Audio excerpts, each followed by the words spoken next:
socioeconomists. Right, welcome back, and let me welcome Dr. Maha again with us. And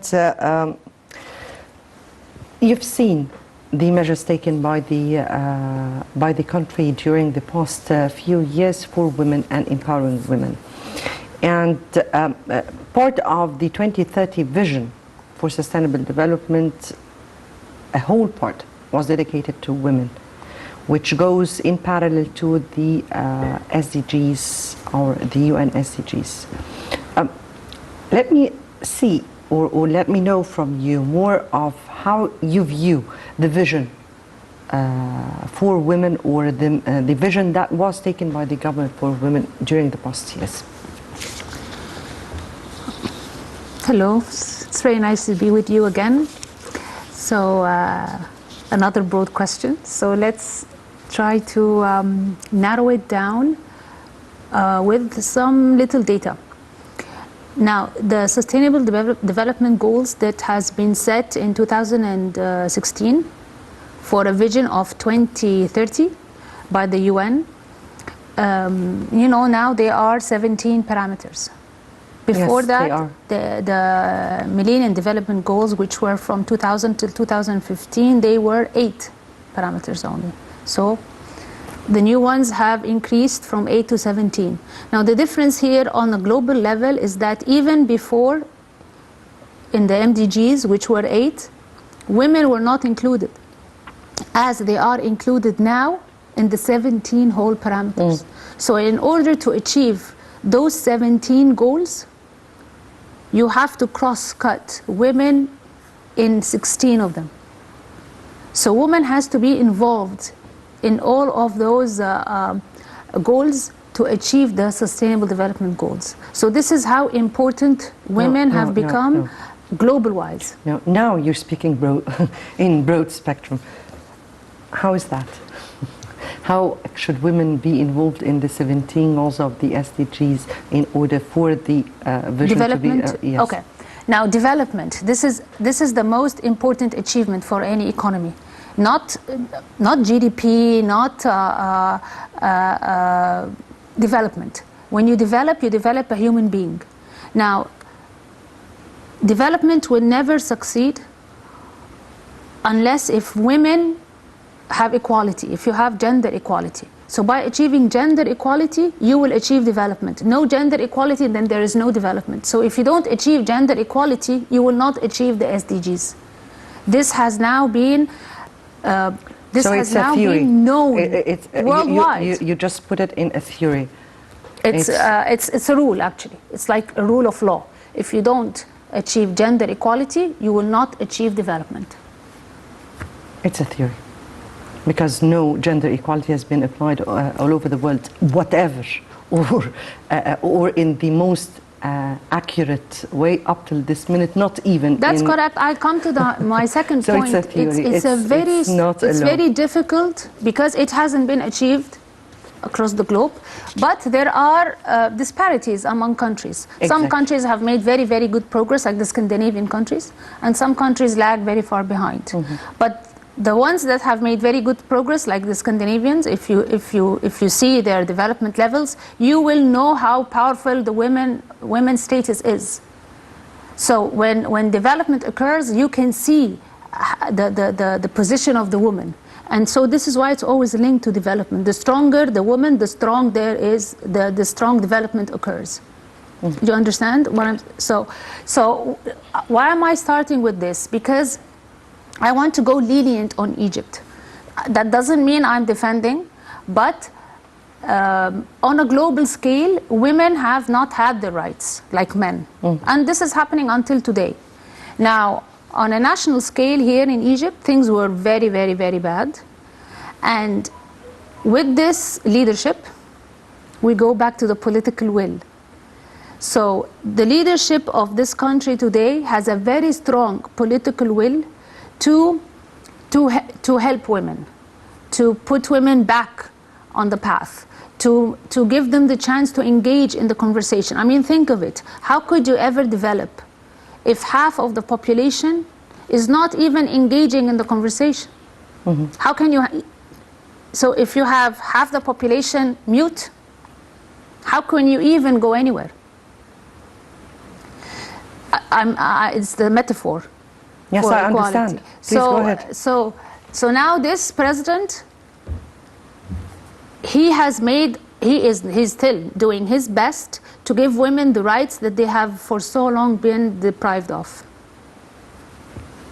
So This is how I see it. yes.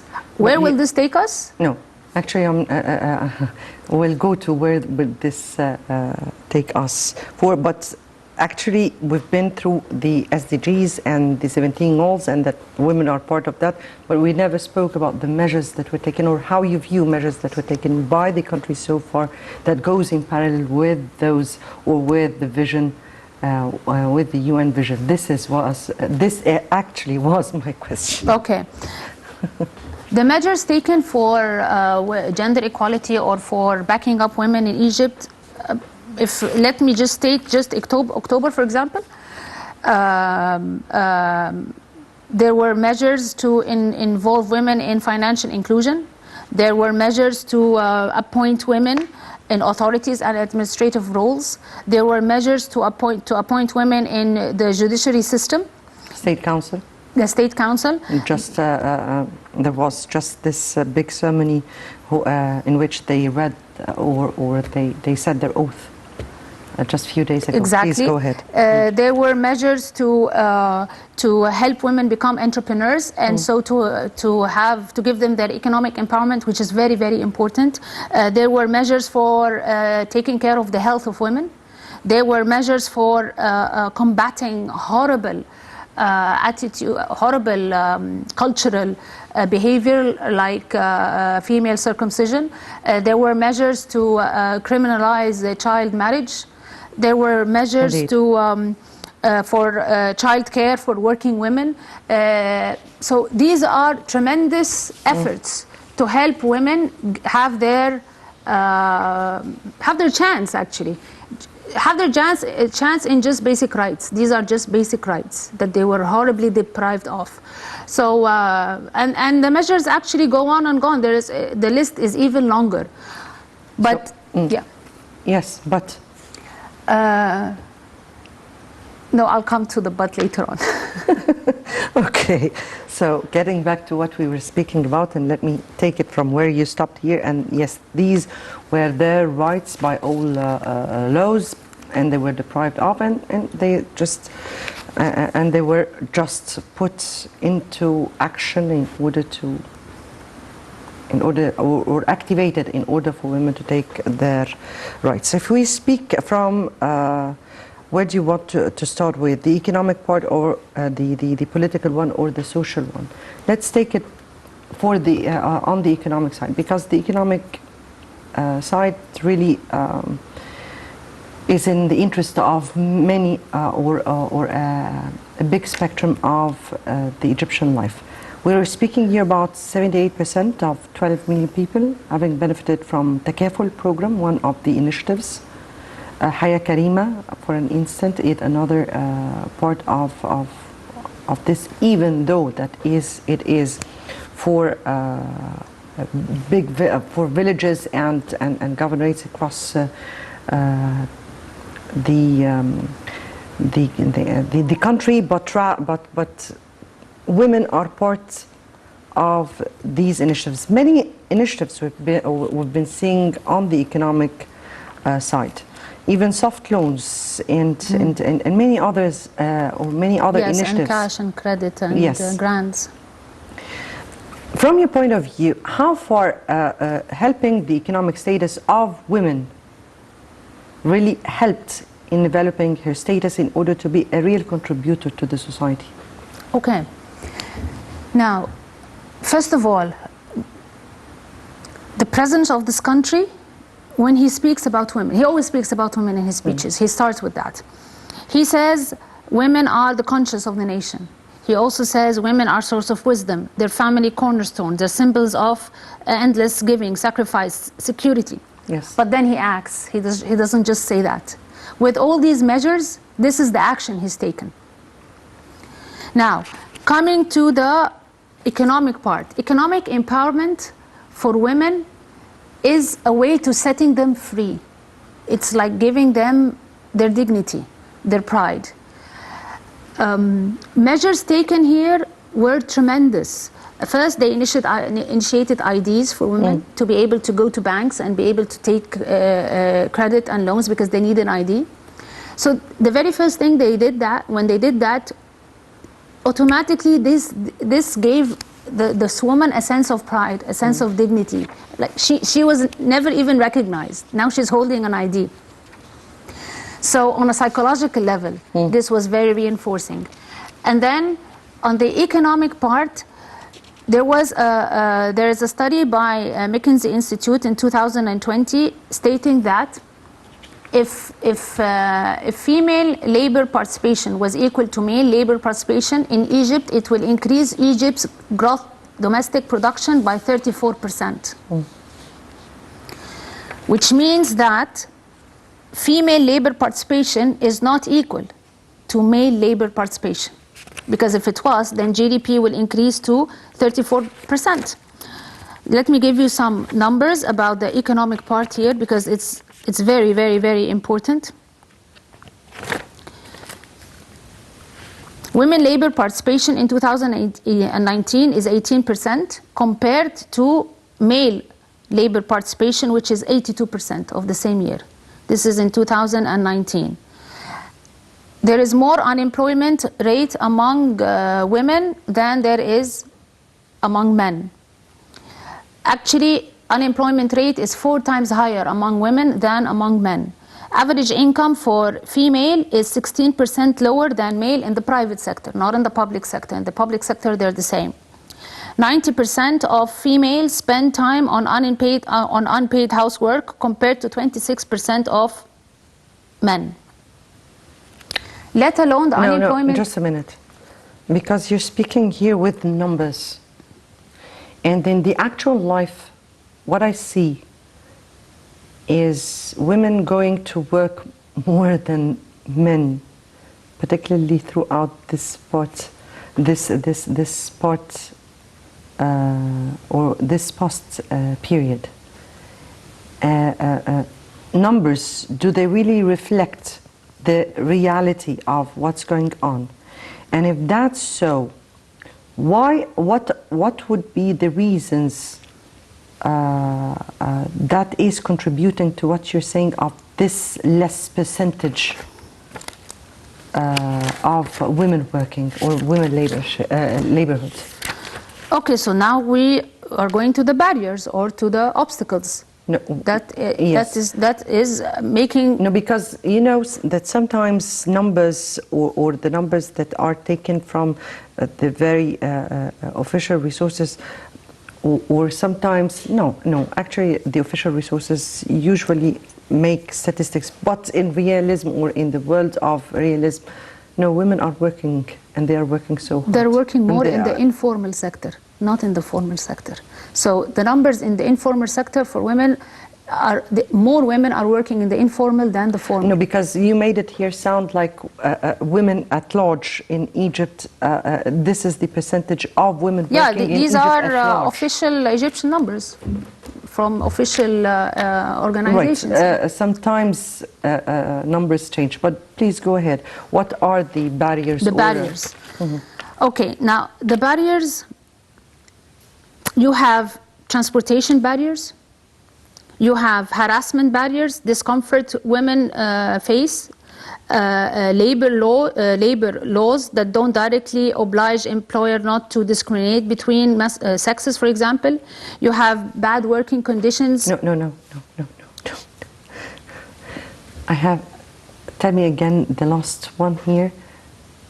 Sex differentiation? Labor laws that don't directly oblige employers not to discriminate between males and females.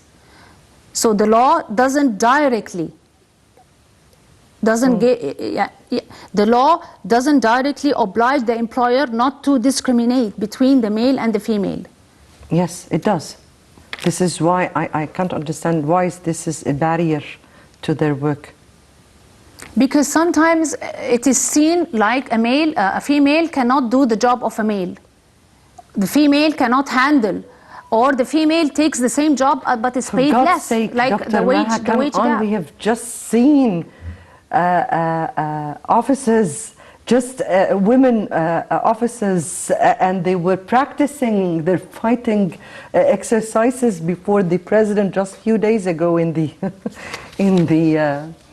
during the ceremony of the new cadets of the Interior Ministry. Didn't you see that?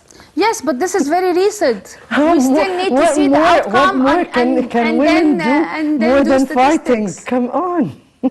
I'm talking about the workplace. What about the wage gap? That's a barrier. Wage gap. Yeah, the wage gap. Women are paid less, even if they're doing the same job. That's very known. Can we get back to this? Because I need to discuss this. I mean here, me and my colleague. Mm-hmm. We just work and we just get paid, and we are in a state... yeah, but you're not in the private sector. Because this is different in the private sector. Very highly different. We'll get back to this, but let me here take the second report. In President Sisi appoints 98 women to positions in State Council. Let's watch.